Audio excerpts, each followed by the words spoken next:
Assalamualaikum warahmatullahi wabarakatuh. Waalaikumsalam warahmatullahi wabarakatuh. Alhamdulillahilladzi hadana li hadza wa ma kunna linahtadiya laula an hadanallah.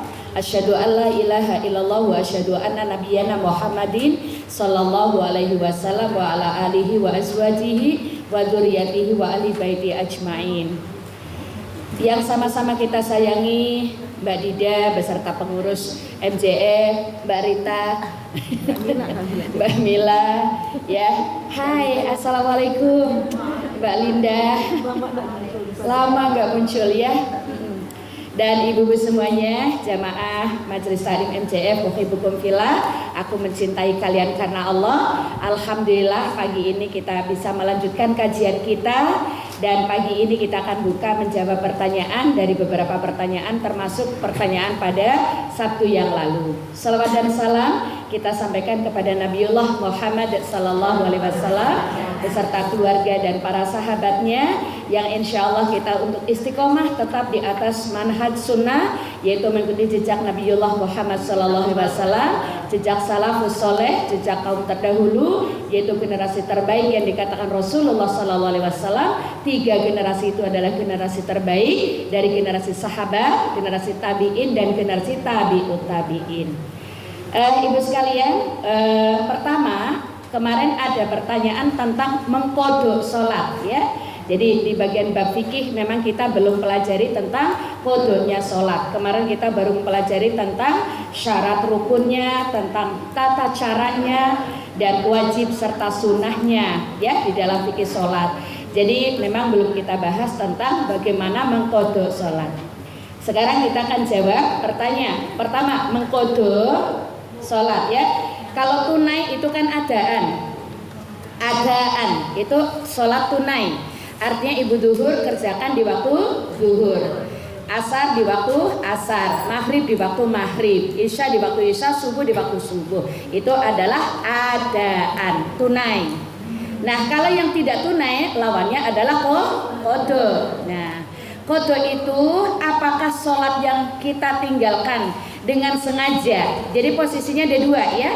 Jadi ada sholat yang ditinggalkan secara sengaja. Bahasa Jawanya ini jarak.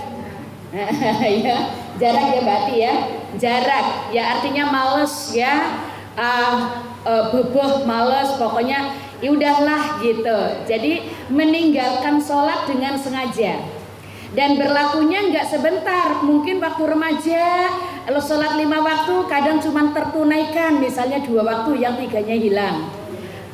Saya pernah ada ceramah di sebuah tempat di perbankan, pulangnya diantar seorang ibu, sambil nyopir dia cerita begini, Ustazah, padahal dia orang Padang loh, Ustazah, saya ini sholat 3 waktu aja udah bagus. Bayangin tuh ya, sholat 3 waktu aja udah bagus. Dalam 1 hari 5 waktu, 3 waktu dapat udah bagus. Tapi alhamdulillah kata beliau, Ustazah, saya sejak ngaji nih alhamdulillah 5 waktu udah dikerjain. Nah itu kan jadi udah ada peningkatan. Artinya bahwa mungkin banyak di antara kaum muslimin, mungkin juga catatan kita juga dulu seperti itu, ada yang lalai. Atau mungkin juga karena kesibukan ngurusin anak. Anak nangis gak tega, mau ninggalin anak nangis jerit-jerit. Akhirnya udahlah ngomong anaknya karena demam panas dan sebagainya, sambil netein dan sebagainya, waktunya lewat. Waktu sholatnya lewat dan itu disengaja. Lalu bagaimana hukumnya? Dalam hal ini Bu, tentang mengkodok sholat ada perkara khilafiyah ya, khilaf, ada perbedaan pendapat. Perbedaan pendapat yang pertama mengatakan bahwa sholat yang boleh dikodok itu adalah sholat yang ditinggalkan karena uzur. Misalnya tertidur, bangun waktunya lewat. Misalnya kita sholat karena malam itu capek banget ya. Ya kayak misalnya Mbak Nowo kemarin pulang dari Putu Sibau atau naik bis, saking anglernya di bis, tahu-tahu begitu jenggerak bangun di bis ternyata matahari udah terbit gitu misalnya. Nah itu kan tertidur dan tidak ada yang membangunin gitu ya. Jadi pertama, pendapat yang pertama, kalau yang ditinggalkan itu karena uzur ada sebab, terlupa, tertidur ya, atau memang tidak memungkinkan dalam kondisi genting misalnya, sehingga waktu sholat itu lewat, karena sholat kan nggak boleh di luar waktu, harus masuk waktu dan tidak boleh melampaui waktu. Jadi kalau melampaui waktu dan tadi ada uzur, maka baru ada qada. Jelas? Ini pendapat pertama. Karena tertidur, karena terlupa, karena genting yang tidak memungkinkan dia sholat, sehingga waktu sholat itu yang harusnya tunai lewat, maka sholat yang tertinggal itulah yang diqada.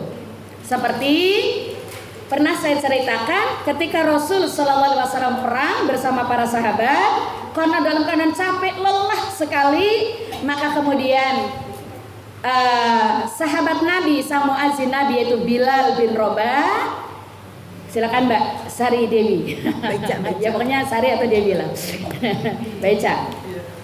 Sehingga pada saat belum waktunya sholat, Bilal mengatakan, ya Rasulullah, istirahatlah, tidurlah, biar aku yang menjaganya. Tapi Nabi sudah ngerti nih feeling. Maka Nabi bilang, tidak ya Bilal, nanti kamu tertidur, karena orang capek kan, begitu gelap duduk pasti langsung hilang. Maka pada waktu itu, tidak ya Rasulullah, aku akan menjaga Rasul. Baiklah kalau begitu, Rasulullah pun tidur. Sehingga ketika Bilal mengatakan Rasulullah suruh istirahat, Bilal pun kemudian menancapkan pedangnya. Ditancapin pedangnya, nyandar di pedangnya. Tertidur